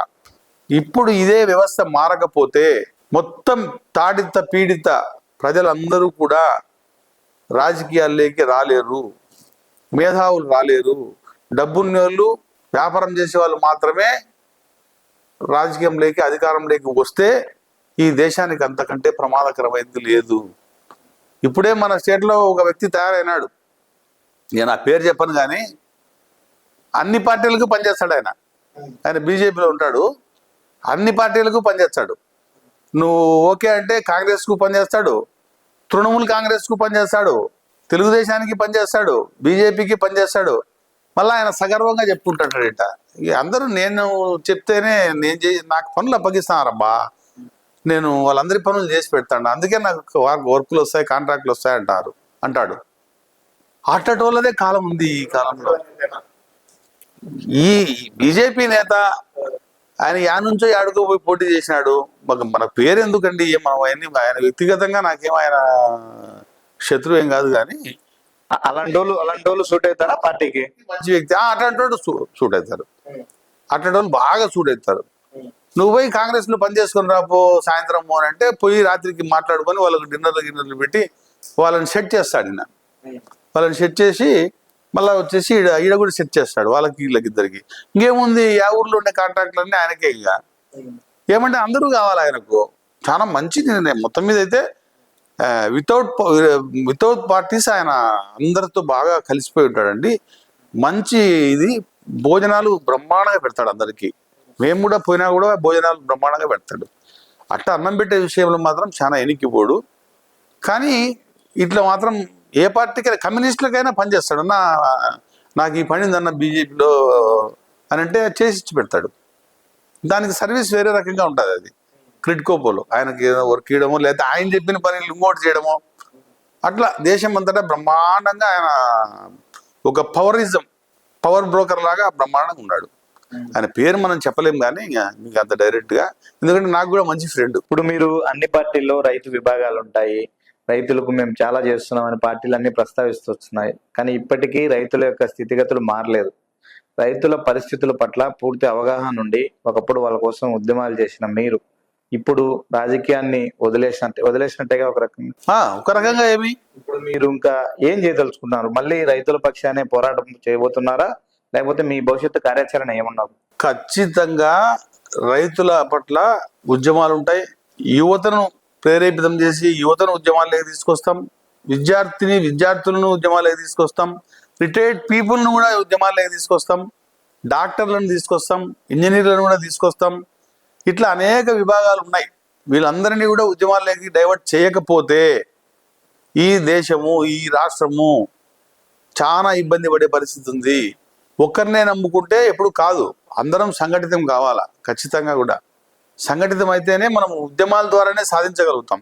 ఆ ఉద్యమంలో నుంచి పుట్టిందనుకో పార్టీ పుట్టొచ్చు, చెప్పలేం. ఎందుకంటే ఒకప్పుడు కాంగ్రెస్ పార్టీ కాదు, కాంగ్రెస్ అనేది స్వాతంత్రం కోసం ఏర్పడినటువంటి ఒక సంస్థ. ఆ సంస్థను రద్దు చేయాలని చూశారు అందరూ కలిసి. ఇది అయిపోయిన తర్వాత తెలివిగా మన నెహ్రూ గారు, ఇందిరాగాంధీ గారు వాళ్ళంతా, అరే ఈ పేరు అయితే బాగుంటుంది, నామిక్లేచరు బాగా తిరిగింది, కాంగ్రెస్ కాంగ్రెస్ కాంగ్రెస్ కాంగ్రెస్ అని మనకి కాంగ్రెస్ పార్టీ అని పెట్టుకుంటాము అని చెప్పేసి కాంగ్రెస్ పార్టీగా రిజిస్టర్ చేసినారు. అప్పుడు అది రద్దు అయిపోయింది ఆటోమేటిక్గా. కాంగ్రెస్ పార్టీ వచ్చేసింది. జనానికి అర్థం కాలే, మరి కాంగ్రెస్ ఏంది, కాంగ్రెస్ పార్టీ ఏంది నాయన అని. అదే ఇది అనుకుని దేశం అంతా అబ్బా స్వాతంత్రం తెచ్చింది కాంగ్రెస్ పార్టీనే. ఇప్పుడు కూడా జనాలు అట్లే అనుకుంటారు, కాంగ్రెస్ పార్టీ తెచ్చింది. అయ్యా కాంగ్రెస్ పార్టీ కాదయ్యా తెచ్చింది, కాంగ్రెస్ తెచ్చింది. కాంగ్రెస్ అంటే అసెంబ్లీ, ఒక ప్రజా సమూహం. ఆ ప్రజా సమూహము గాంధీ గారు అందరు దాంట్లో పనిచేశారు, చాలా మంది దాంట్లో పనిచేశారు కాంగ్రెస్లో. కాంగ్రెస్ పార్టీలో పనిచేయలే. కాంగ్రెస్ వేరు, కాంగ్రెస్ పార్టీ వేరు. ఈ డిఫరెన్స్ ఎంతమంది తెలుసు అడగండి మీరు, ఎవరికి తెలియదు. చాలా ఘోరమైన పరిస్థితిలో ఉన్నారు మన రాజకీయ నాయకులంతా. ఇప్పుడు ఉండేది కూడా కాంగ్రెస్ కాదు, కాంగ్రెస్ పార్టీ కూడా కాదు. కాంగ్రెస్ పార్టీ నుంచి ఇందిరాగాంధీని బయటికి పొమ్మంటే ఆమె కాంగ్రెస్ అని పెట్టుకుంది, ఇందిరా కాంగ్రెస్. ఇప్పుడు ఉండేది కాంగ్రెస్ కాదు, ఒరిజినల్ కాంగ్రెస్ కాదు, ఇందిరా కాంగ్రెస్. దాని గుర్తు వేరు, దీని గుర్తు వేరు. హస్తం గుర్తు ఇప్పుడు ఉండేది, ఇందిరాగాంధీ పెట్టుకుంది. అట్లా ట్యాంపరింగ్ అంటే దాన్ని హైజాక్ చేసి తెచ్చుకున్నారనమాట. కిరణ్ కుమార్ రెడ్డి కూడా పాపం అట్లే అనుకున్నాడు. సమైక్యాంధ్ర సమైక్యాంధ్ర సమైక్యాంధ్ర అనే ఆంధ్రప్రదేశ్ అంతా మారు మోగిపోయింది కదా, ఈ పేరు ప్రతి ఒక్క ప్రజలలో ఉంది, ఈ పార్టీ పెడితే వస్తుందని చెప్పి మన తులసిరెడ్డి లాంటి వాళ్ళు పాపం ఆయనకు సలహా ఇవ్వడము, ఆయన సార్ తులసిరెడ్డి సార్ సలహాను ఆయన ఆమోదించడము. నేను కూడా చెప్పిన, ఏంది సార్ తులసిరెడ్డి సార్ ఇది సమైక్యాంధ్ర పార్టీ ఏంది, ఆ చెప్పులు గుర్తు ఏంది అని అంటే, నీకు తెలుగులే చెప్తాను, మాకే చెప్పేవని అన్నాడు ఆయన. సరేలే అని చెప్పి, అయితే నాకు కూడా టికెట్ ఇచ్చినారు కానీ నేను మళ్ళీ విత్డ్రా చేసేసుకున్నాను దాన్ని, సమైక్యాంధ్ర పార్టీ టికెట్. అది కాబట్టి మనం చేసే ఈ ఉద్యమానికి ఒక పేరు పెడతాం తొందరలో. ఈ ఉద్యమ పార్టీనే పార్టీగా అవతరించినా కూడా మనం చెప్పలేము. ఎందుకంటే ఆ రోజు ప్రజల్లో అస్సాం గణ పరిషత్ అనేది విద్యార్థులను తయారు చేసింది. లాస్ట్కు ఉద్యమం అయిపోయిన తర్వాత అది పార్టీగా అవతరించి అస్సాం గణ పరిషత్కు సీఎంగా ప్రఫుల్ల కుమార్ మహంతా అయిపోయాడు. ఒక స్టూడెంట్ లీడరు, ₹1 డబ్బు లేదు, సీఎం అయిపోయాడు. కాంగ్రెస్ పార్టీ కూడా అంతే, కాంగ్రెస్ పార్టీ అధికారంలోకి వచ్చింది, కాంగ్రెస్లో నుంచి కాంగ్రెస్ అధికారంలోకి వచ్చింది. అట్లా అనేకం ఉన్నాయి, అట్లా అనేకం. అంటే ఇప్పుడు అన్నా హజారే గారు కేజ్రీవాల్ గారిని ఆయన ఉద్యమం చేస్తుంటే కేజ్రీవాల్ గారు ఆయన ఉద్యమానికి పోయాడు లోపలికి. ఆయన వారం కూర్చుంటానే అర్థమైంది ఈయన మేధావి కదా, బ్యూరోక్రాట్ కదా ఆయన, అర్రే హైజాక్ చేయొచ్చు దీని చెప్పేసేసి పాపం అన్నా హజారే గారు పెట్టే ఉద్యమాన్ని ఈయన హైజాక్ చేశాడు. హైజాక్ చేసి మన్మోహన్ సింగ్ గారు ఒక కమిటీని పిలిచారు, మీరు మాతో చర్చలకు రాండి అని చెప్పేసేసి లోక్పాల్ బిల్లు కోసం. అప్పుడు అన్నా హజారే గారిని అడిగారు, అయ్యా మీరు కూడా నలుగురు రాండి పార్టీ నుంచి అని చెప్తే ఈయన పొరపాటున తెలియక కేజ్రీవాల్ పేరు కూడా పెట్టేశాడు దాంట్లో. అయిపోయింది. ఇంకా ఈయన నేను పార్టీ స్టార్ట్ చేస్తానని తిరుక్కున్నాడు, ఈయన వద్దన్నాడు, ఈయనలే పార్టీ పెట్టుకున్నాడు. అన్నా హజారే దగ్గర నుంచి హైజాక్ చేసుకొని జనాన్ని అందరూ తీసుకొని పోయి, జనానికి పార్టీ అంటే ఇష్టం కదా, ఎంతసేపు ఉద్యమాలు చేసి సాయంత్రం మన ఇంట్లో మనం తినొచ్చి తెల్లవారి ఉద్యమం కాడ కూర్చొని ఇదంతా ఎందుకు, ఇది పార్టీ అనుకో, భోజనం వాళ్ళే పెడతారు, ట్రాన్స్పోర్ట్ వాళ్ళే ఇస్తారు, అరిస్తే ఇస్తారు, తర్వాత మనం ఎమ్మెల్యేలం అయిపోతాం, ఎంపీలం అయిపోతాం, మినిస్ట్రీ వచ్చేస్తుంది, ఇంత పెట్టుకొని అన్నా హజారేను తుస్ అని ఆయన పక్కకు పంపించి ఈయన పార్టీ పెట్టి ఈయన లీడర్ అయిపోయాడు. This is the hijack. అట్లా ఉద్యమంలో నుంచి పుట్టుకొచ్చినట్టే ఇవన్నీ. మరి ఇప్పుడు ఈ ఆంధ్రప్రదేశ్ తెలుగు రాష్ట్రాల్లో, తెలంగాణలో, ఆంధ్రలో, కర్ణాటకలో, తమిళనాడులో రేపు ఈ ఉద్యమాలన్నీ స్టార్ట్ చేయబోతుండా. ఇవన్నీ మొదలైతే దాంట్లో నుంచే ఉద్యమం పుట్టి ఉద్యమమే పార్టీగా అవతరించినా ఆశ్చర్యపోవాల్సిన అవసరం లేదని చెప్తాడు. ఇప్పుడు కూడా ఐడియా లేకుండా ఏం లేదు, బట్ ప్రజల చెప్పిన దాన్ని బట్టి, ప్రజలు ఏం చెప్తారో దాన్ని బట్టి ముందుకు పోతాను నేను. మీరు పులివెందుల ప్రాంతవాసి, వేంపల్లి, అక్కడి నుంచి ఒక రాజశేఖర్ రెడ్డి, జగన్మోహన్ రెడ్డి వాళ్ళ ఫ్యామిలీతో మీకున్న అనుబంధం ఏంటి, అప్పుడు ఎలా ఉండేది? వాస్తవం నేను చెప్పమంటావా? వాస్తవం చెప్పమంటే యాక్చువల్గా మా తరతరాలు ఫ్యామిలీ మాది కరీంనగర్ జిల్లా. కరీంనగర్ జిల్లాలో వేంపల్లి అనే ఊరు మా ఊరు. మా ఊరు వేంపల్లెకి పక్కనే సింగారెడ్డిపల్లె అని ఒకటి ఉంది. ఆ పల్లె నుంచి వేంపల్లెకి వచ్చి సెటిల్ అయినారంట. అప్పుడు సింగారెడ్డిపల్లె నుంచి వేంపల్లెకి వచ్చి సెటిల్ అయినారు. మమ్మల్ని ఏ కాకతీయుల కాలంలోనో, రెడ్డిరాజుల కాలంలోనో ఈడ భూములన్నీ చూసుకోమని ఉద్యోగం తెచ్చా మా పెద్దలు వచ్చి ఈడ సెటిల్ అయిపోయారు.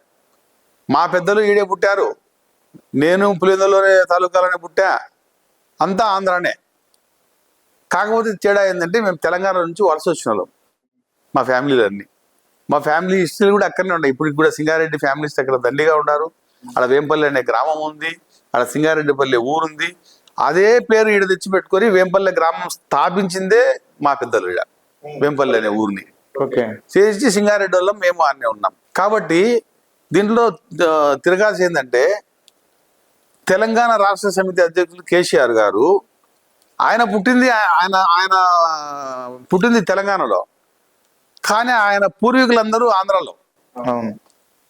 ఆంధ్రాలో పుట్టిన వాళ్ళు తెలంగాణకు షిఫ్ట్ అయిపోయి ఆడ ఆయన పుట్టుకేమో ఆడనే తెలంగాణలోనే అయింది. ఆడ పుట్టి ఆయనేమో ఆంధ్రప్రదేశ్ విడిపోవాలని ఆయన ట్రై చేశాడు. నేనేమో తెలంగాణలో పుట్టి తెలంగాణలో మా పూర్వీకులు ఉండి నేను ఇక్కడికి వచ్చి ఈడ మా ఊరు స్టార్ట్ చేసి, ఈ ఊర్లో మా నాయన మా అబ్బా అందరూ ఈయనే పుట్టినారు. నేను ఇన్నే పుట్టా అంటే జన్మస్థలమే ఇది ఇంకా. కానీ మా పూర్వీకులది తెలంగాణ రాష్ట్రంలోని వేంపల్లె, దాని పక్కన ఉండే సింగారెడ్డిపల్లె. కావాలంటే మీరు నెట్లో కూడా వెరిఫికేషన్ చేసుకోవచ్చు. ఆ సింగారెడ్డిపల్లెలో మా పూర్వీకుల ఆనవాళ్ళు కూడా అక్కడ ఉన్నాయి. ఏ రెడ్డి రాజుల కాలంలోనో ఏ కాలంలోనో ఇక్కడికి వచ్చి స్థిరపడిపోయినారు. అదే మక్కువతో వేంపల్లెని ఈడ కూడా పెట్టేసినారు.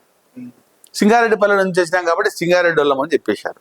సో నేను ఆడ పుట్టి ఆడ మా పూర్వీకులు ఉంటే ఈడ నేను పుట్టి నేను సమైక్యాంధ్ర ఉద్యమం చేసిన సేమ్ టైం.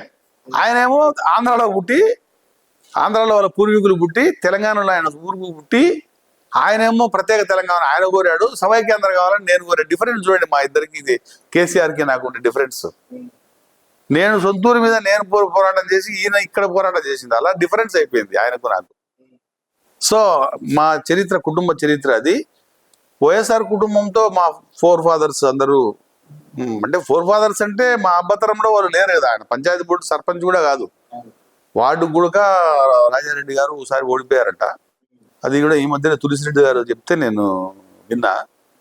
వాళ్ళ భార్య భర్త ఇద్దరు నిలబడిపోయారు. వాళ్ళ సొంతూరు బలపనూరు గ్రామము. ఆయనతో మా నాయనకు ఆర్థిక లావాదేవీలు ఉండేటి.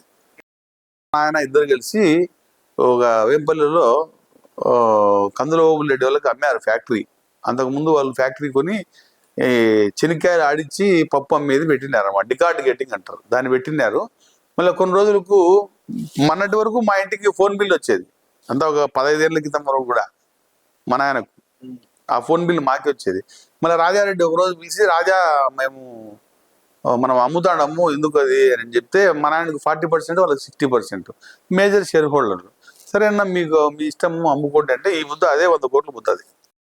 అది ఆ ముద్దు 45,000కో 50,000కో అప్పట్లో ఎంతకో 4 లక్షలకో ఎంతకో అమ్మేశాడు రాజారెడ్డి గారు. అమ్మేసి ఆ డబ్బు కూడా మన ఆయనకు సరిగా ఇవ్వలేదంట. అప్పటి నుంచే ఫైనాన్షియల్ డీలింగ్స్ ఉన్నాయి. తర్వాత రెండోసారి మా నాయన కోడూరులో వాళ్ళకు మైండ్స్ వచ్చినప్పుడు, రాజశేఖర రెడ్డి గారు MBBS ఫైనల్ ఇయర్ అప్పటికప్పుడు అయిపోవచ్చిందో తెలియదు, ఆడ మైనింగ్ కాడ టెంకాయ కొట్టాలరా, మనకు ఫైనాన్స్ రెడ్డి రాజా ఇచ్చినాడు, నువ్వు వచ్చేటప్పుడు రెడ్డి రాజాను ఎక్కించుకోనరా అంటే, రాజశేఖర రెడ్డి గారు పులివెందుల నుంచి మా ఇంటికాడికి కుక్కముద్ది లారీలు ఉంటాయి, ఆ లారీ వేసుకొని ఆయన డ్రైవరు ఇద్దరు వచ్చారంట. అది ఒకే సీటు పడుతుంది, ఫ్రంట్ సీటు. ఇంకొకరు పైన కూర్చోవాల్సిందే. అన్న మీరు కూర్చోన్న రాజా అన్న ఫ్రంట్ సీట్లో, నేను పైకి ఎక్కుతా అని ఆయన పైకి ఎక్కి టాప్ మీద ఉంటుంది కదా పైన, తర్వాల పట్ట కప్పుకొని ఆయన పడుకున్నాడు. మా నాయన కోడూరు వరకు పోయినారు. టెంకాయ కొట్టిందే మా నాయన ఆడ. రాజారెడ్డితో పాటు మా నాయన టెంకాయ కొట్టాడు. అంటే వీళ్ళకు ఒక గుర్తు అనమాట, మా నాయన టెంకాయ కొడితే బాగా జరుగుతుంది అని. ఆ కోడూరుకు పోయి, కోడూరు రైల్వే కోడూరులో తెల్లారుదాం 4:30కు బయలుదేరితే ఎప్పుడో పోయిందంట, 1 గంటకో 2కో. అప్పుడు రోడ్లు సరిగా లేవు కదా. అప్పుడు మైనింగ్ స్టార్ట్ చేశారు. ఆ మైనింగ్ స్టార్ట్ చేసిన తర్వాత విపరీతమైన డబ్బులు రావడం స్టార్ట్ అయినాయి. అప్పటికి రాజారెడ్డి వాళ్ళ దగ్గర ఏమీ లేదు. మా నాయన దగ్గర వడ్డీలు తీసుకునేవాళ్ళు, అప్పులు ఇచ్చేవాడు మా నాయన వాళ్ళకు. అట్లా వాళ్ళ రిలేషన్ ఉండే. వాళ్ళు ఇంకా రాజకీయంగా అప్పుడు పోయి చెన్నారెడ్డి కాంగ్రెస్లో ఆవు దూడ గుర్తు మీద, రాజశేఖర రెడ్డి కూడా అసలు ఒరిజినల్ కాంగ్రెస్ కాదు, ఆయన కూడా ఆవు దూడ గుర్తు మీద పోటీ చేసి గెలిచాడు. మళ్ళీ కాంగ్రెస్లోకి పోయాడు అంతే తప్ప, ముందు ఆయనేమో రెడ్డి కాంగ్రెస్. ఆయన పుట్టుక రెడ్డి కాంగ్రెస్లో, కాంగ్రెస్ కాదు ఆయన. మర్రిచెన్నారెడ్డి గారు పెట్టిన రెడ్డి, మర్రిచెన్నారెడ్డి రెడ్డి కాంగ్రెస్ పెట్టారు ఎవరో, వాళ్ళ పార్టీలో చేరాడు, ఆయన గెలిచాడు. ఆ నుంచి అప్పటి నుంచే. అయితే రాజశేఖర రెడ్డి చేసినది ఏంటంటే, ఆ ఎన్నిక అయిపోయే కారణంగానే రెండోసారి ఎన్నిక అయితే నేను సీఎం అని అరచడం మొదలు పెట్టాడు సారు. జనాలు ఫస్ట్ ఏం చేస్తారంటే, ఇప్పుడు నేను స్టేట్ ప్రెసిడెంట్కి అప్లై చేసినప్పుడు, ఏందబ్బా రామచంద్రారెడ్డి స్టేట్ ప్రెసిడెంట్ ఆడిస్తారబ్బా అన్ని వాళ్ళు, లాస్ట్కి వచ్చే కొద్దీ ఆయనకే ఇవ్వాలని, అంటే ఈ టీవీలు వార్తలలో రావడము, వాళ్ళే ఊహించుకుంటారు అది ప్రెసిడెంట్ అయిపోయినట్టుగా. ఇంకా రాయలసీమలో రెడ్డి అంటూ ఎవరు లేరు, విష్ణువర్ధన్ రెడ్డికి ఇయ్యరు, ఆదినారాయణ రెడ్డికి ఉరువు ఇయ్యరు, ఉండేది ఈయనే కదా, రాయలసీమకి ఇస్తే ఈయనకే వచ్చిందని అందరూ సెటిల్ అయిపోయారు. కానీ అనూహ్యంగా కొన్ని కారణాల వల్ల ఈటెల రాజేందర్ గారికి ఆడ రాకపోవడం వల్ల, ఆడ రామచంద్ర రావుకి ఇవ్వడం వల్ల ఈడ రామచంద్ర రెడ్డికి లేకపోయారు. ఆడ రామచంద్రరావు, ఈడ రామచంద్ర రెడ్డి అంటే ఇంకా మరి తమాషగా ఉండేది. కానీ ఆయన ఓసి, నేను ఓసి. సో అక్కడ డిసైడ్ అయింది కాబట్టి పిల్లలు, ఇంకా ఈడ పిల్లలు బీసీకి ఇవ్వాలా అని చెప్పేసి మాధవ్ గారికి ఇవ్వడం జరిగింది. ఇది జరిగింది తప్ప లేకపోతే అధ్యక్ష పదవి రేసులో నేను ఫుల్ జోష్లో ఉన్నా. ప్రజలు కూడా చాలా మంది ఎక్స్పెక్ట్ చేశారు ఈయనకు వస్తే ఏం చేస్తాడో, మొత్తం మీద ఏదో అయితే చేస్తాడు అనే నమ్మకం బాగుండింది. అందరూ డిసప్పాయింట్ అయ్యి చాలా మంది ఏడుస్తూ ఫోన్ చేశారు, ఏడుస్తూ మెసేజ్లు పెట్టారు. నేను ఇప్పుడు కాలం కలిసినప్పుడు మనం ఏం చేయలేము. నాకు తెలుసు ఈటల రాజేందర్ గారు ఒకసారి ఫ్లైట్లో కలిసాము, అన్న మీ వెనకలు కూడా గోతులు దోతున్నారన్న, చాలా ఇబ్బంది పెడుతున్నా అంటే తెలుసు రెడ్డి గారు నాకు, కానీ ఏం చేయలేము, మనకు అమిత్ షా అండ ఉండాలే అని చెప్పాడు. ఏమున్నా ఏం చేసినా లాస్ట్కు ఆర్ఎస్ఎస్ వాళ్ళదే చెల్లుబాటు అయింది. ఆయన 10 ఏళ్ల నుంచి పార్టీలోకి రాలే రామచంద్రరావు, ఆయనకు ఒక పోస్టు కేటాయించారు. ఆయన పిలిచి నిద్రపోయి ఆయన పిలిచి రారా నీకు అతను ఆయన అడగను కూడా అడగలే, వీళ్ళే అడిగినట్టు అప్లికేషన్ పెట్టినట్టు ఆయన ఏందో సాధించాడు ఇచ్చినట్టు 2 రాష్ట్రాల్లో పార్టీ టోటల్ క్లోజ్. ఆడ రామచంద్రరావుతో ఈడ మాధవ్ గారితో టోటల్గా పార్టీ క్లోజ్. ఇంకేమి ఈడ 15 సంవత్సరాల వరకు రాదు అని నిర్ణయం పైన తీసేసుకున్నారు. ఇంకా 15 ఏళ్ళు మనం ఆలోచించకూడదు. అయినా అగ్రెసివ్ ఉండే వాళ్ళకి ఇవ్వకూడదు. ఎవరైతే మనం ఏం చెప్తే కూర్చోండి, లే అంటే కూర్చో, పడుకో అంటే పడుకో, లే అంటే పడుకో, ఇది ఉంటేనే ఇస్తున్నారు తప్ప మాలాగా అగ్రెసివ్గా మాట్లాడి, నిజాయితీగా మాట్లాడి, రైతుల గురించి నిజాయితీగా మాట్లాడి, ఉద్యోగాల గురించి నిజాయితీగా మాట్లాడి, పార్టీలో లోపాలు ఏమైనా ఉంటే దాన్ని డైరెక్ట్గా చెప్పేవాడిని నేను. పార్టీలో ఈ లోపం ఉంది, ఇది సరిదిద్దుకోండి అని చెప్పి. నేను ఒకటే చెప్పాను బీజేపీ పార్టీకి ఫస్ట్ జాయిన్ అవుతానగానే, అసలు జిల్లా తాలూకాలో ఇన్ఛార్జీలు ఉంటారు అన్ని పార్టీలలో. కడప అసెంబ్లీకి ఇన్ఛార్జ్, ఏది వైసీపీకి, తెలుగుదేశానికి ఇన్ఛార్జ్. మా దాంట్లో మాత్రము అసెంబ్లీ కన్వీనర్లు ఉంటారు. ఆ కన్వీనర్ పోస్ట్ ఎంత చిన్నది అంటే ఆయనకు కనీసం వెనకాల చైర్ కూడా వేయరు. ఆయన ఉంటే చీరలో కూర్చోాలా, ఏమీ లేకపోతే నిలబడుకుండాలా. అట్లా మండల కన్వీనర్, అట్లా అసెంబ్లీ కన్వీనర్లను వేస్తే పార్టీ ఎట్లా గ్రోత్ అవుతుంది? అట్లా కాదు, అందరూ పెద్ద పోస్ట్ అడుగుతారు. అట్లా కాకుండా ఇన్ఛార్జి పెట్టండి అంటే ఇన్ఛార్జి పెట్టరు. ఇన్ఛార్జి పెడితే పార్టీ బలోపేతం అవుతుంది ఖచ్చితంగా. వాడు నాకు టికెట్ ఇన్ఛార్జి పెట్టాడే టికెట్ కన్ఫర్మ్ అని వాడు పని చేసుకుంటాడు, అందరినీ గ్రూప్ చేసుకుంటాడు, మనకు ఓట్లు వస్తాయి. కావాలనే ఇన్ఛార్జిని పెట్టకుండా కావాలనే కన్వీనర్ పోస్ట్ పెట్టారు. కన్వీనర్ అంటే ఏంది? కన్వీన్ చేసేవాడు. వానికి పోయి చెప్పి రాపోరంటే, ఇడికి పోయి చెప్పి రాపోరంటే, అడిగి పోయి చెప్పి రాపోరంటే చెప్పొచ్చేవాడు. ఇన్ఛార్జ్ అంటే అసెంబ్లీలో ఆయనకు తెలియకుండా వేరేది ఏం జరగకూడదు. Is the MLA candidate, is the MP candidate, parliament అభ్యర్థిని పెట్టేయాలి. అట్లా పెట్టినప్పుడు పార్టీ గ్రో అవుతుంది. మీరు ఇట్లా పెడితే పార్టీ గ్రో కావద్దు అంటే ఇచ్చానంటే మన పార్టీలో సిద్ధాంతాలు అవి కావు. ఏం సిద్ధాంతాలు భయ్? ఏదైనా రాజకీయ పార్టీ అధికారంలోకి రావడానికి ప్రయత్నం చేయాలి, కానీ ఉనికి చాటుకోవడం కోసమే ప్రయత్నం చేస్తూ ఉన్నారు మీరు. ఇది తప్పు. అసెంబ్లీ ఇన్ఛార్జిని పెట్టండి, అప్పుడు చిన్న పోస్టు పెద్ద పోస్ట్ అవుతుంది. అది అంటే 175 మందికి షెల్టర్ ఇస్తుంది ఆ పోస్టు. మండల కన్వీనర్లను అతను మండల ఇన్ఛార్జిని ఆయనే పెట్టుకుంటాడు, ఆయన డబ్బు ఖర్చు పెట్టుకుంటాడు, జనాన్ని తీసుకొస్తాడు. పార్టీ బలోపేతం చేయాలని ఏ రోజు కూడా భారతీయ జనతా పార్టీ అనుకూలంలే. వచ్చిన వాళ్ళందరూ మాలాంటి వాళ్ళందరూ నేనేదో బయటకు వచ్చా తప్పో ఎట్లో ఒకట ఏదో నాకు ఎట్లుందంటే, ఇప్పుడు యాడ్ నుంచో పంజరంలో నుంచి నేను బయటకు వచ్చినంత హాయిగా ఉంది నాకు నిన్న రాత్రి నుంచి. నిజంగా వాళ్ళు ఏం పని చెప్తే అది చేయాలండి, ఏం మాట్లాడమంటే అదే మాట్లాడాలి. మీద అది పుల్లు పోకుండా అది మాట్లాడినా కూడా నువ్వు నా డిబేట్ కట్ చేశారు కదా నిన్న మాధవ్ గారు వచ్చినప్పుడు. మాధవ్ గారు వచ్చినప్పుడు మీటింగ్ జరిగితే మీటింగ్ లో 4000 మందికి భోజనం పెట్టా నేను.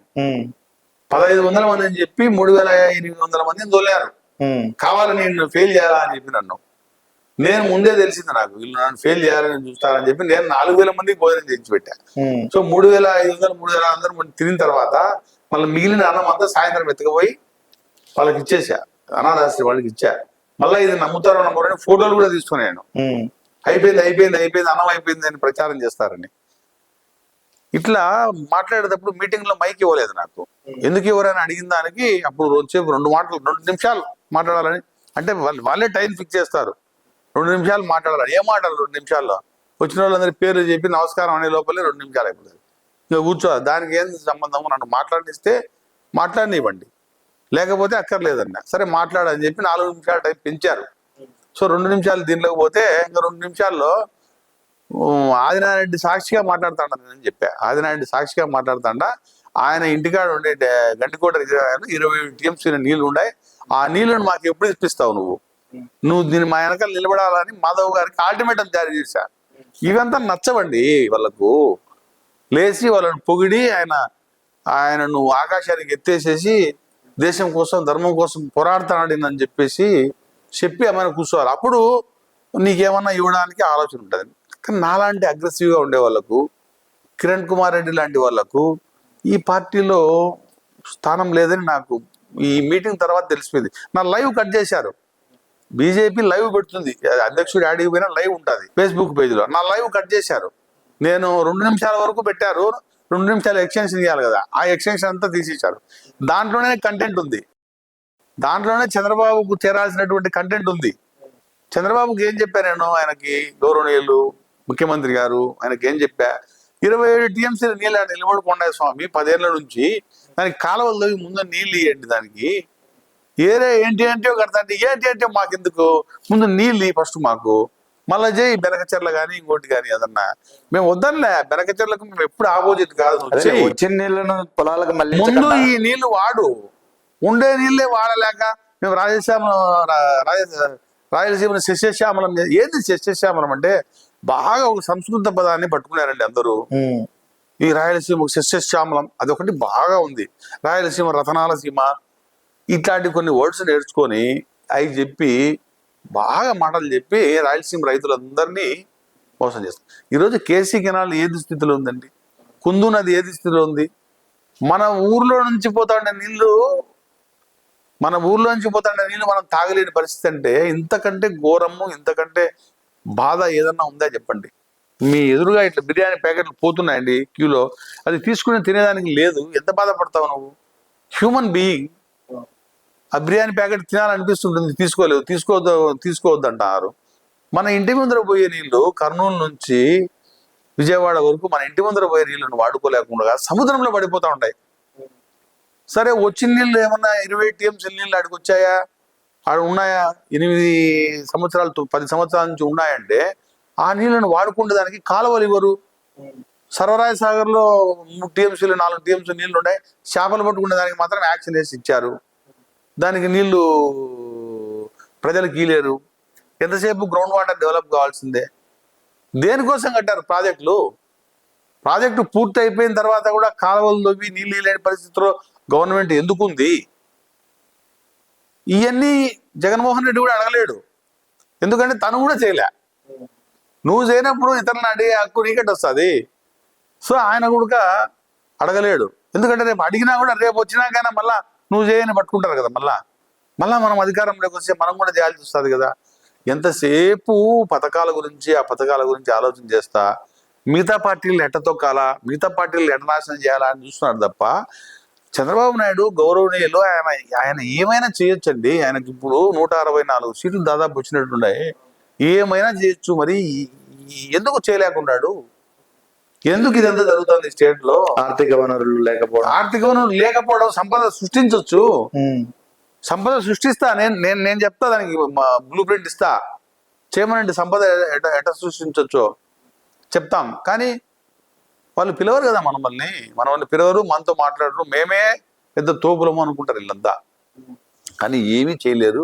మళ్ళీ పార్టీ అధికారంలోకి రావాలా, మళ్ళీ అధికారంలోకి రావాలా అని తపన వాళ్ళకు వేరే ఏమీ లేదండి. అటు ప్రధాన పార్టీలు 2, జగన్మోహన్ రెడ్డి పార్టీ కానీ, అటు చంద్రబాబు నాయుడు గారి పార్టీ కానీ, ఈ ఇద్దరు కూడా ఒకటే. అయితే వీళ్ళ ఫ్యామిలీ అధికారంలో ఉండదు, లేదంటే వీళ్ళ ఫ్యామిలీ. తెలుగుదేశం వైఎస్ఆర్సీ పక్కన పెట్టండి, అధికారంలో ఈ ఫ్యామిలీ ఉందా అంతే. మూడో ఫ్యామిలీ లేదు ఇక్కడ. అదే మూడో ఫ్యామిలీ ఎందుకు రాలేకపోతుంది? రానిరు. ఎంతసేపు వాళ్ళే డిషం అనుకుంటాంటారు తప్ప ఆయన జోలికి ఈయన జోలికి ఆయన పోడు. ఇద్దరు పోరు. ఫైనాన్షియల్ గా వాళ్ళ ఇద్దరి జోళ్ళకు ఒకరు పోరు.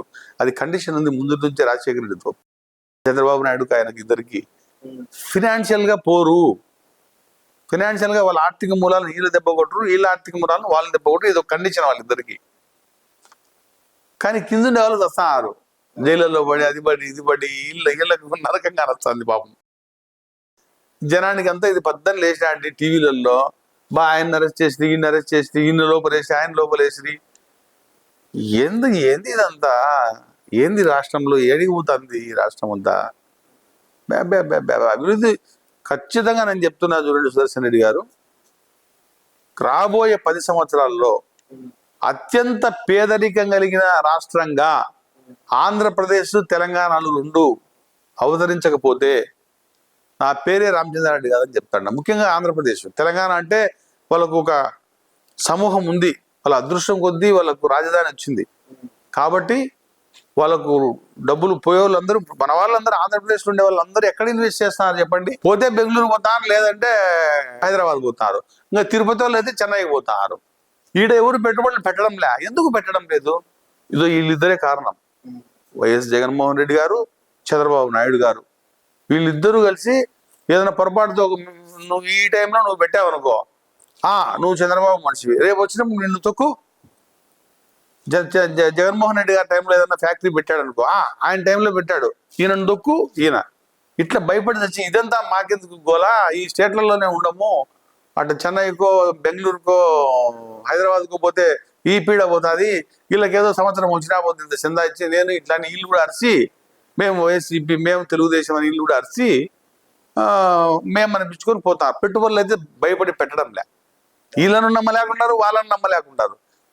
నాకు తెలిసి వీళ్ళిద్దరూ రాజకీయాల్లోంచి విరమించుకుంటే ఈడగిన మూడో ప్రత్యామ్నాయం వచ్చిందంటే ఇద్దరికి ఓట్లేరు ప్రజలు. ఉంది, దాని క్రియేటివిటీ చేయగలగాల, నమ్మకం ఏర్పడగల. నమ్మకం లేకపోతే ప్రజలు ముందుకు రారు, మళ్ళా పోయేమో నాయన ఎందుకులే ఇదో అనుకుంటారు. అట్లా వాళ్ళిద్దరు కలిసి పనిచేసుకుంటారు. తెలుగుదేశం వైసీపీ రెండు కలిసే పనిచేస్తాను లేదు, రెండు ఫ్యామిలీలు. బయటకేమి మీరు అనుకున్నట్టు వాళ్ళకి అంత ఇద్దరికి అండర్స్టాండింగ్స్ బాగున్నాయి. ఈయన ఆర్థిక మూలాలను ఆయన దెబ్బకొట్టాడు, ఆయన ఆర్థిక మూలాలను ఈయన దెబ్బకొట్టాడు. ఇది వాస్తవం అండి సుదర్శన్ రెడ్డి గారు. కింద స్థాయిలో ఉండే ఎమ్మెల్యేలు ఎంపీలకు వీళ్ళకు మాత్రమే ఈ బాధలు. పవన్ కళ్యాణ్ గారు ఆయన డిఫరెంట్. ఆయనకు నాకు తెలిసి పవన్ కళ్యాణ్ గారు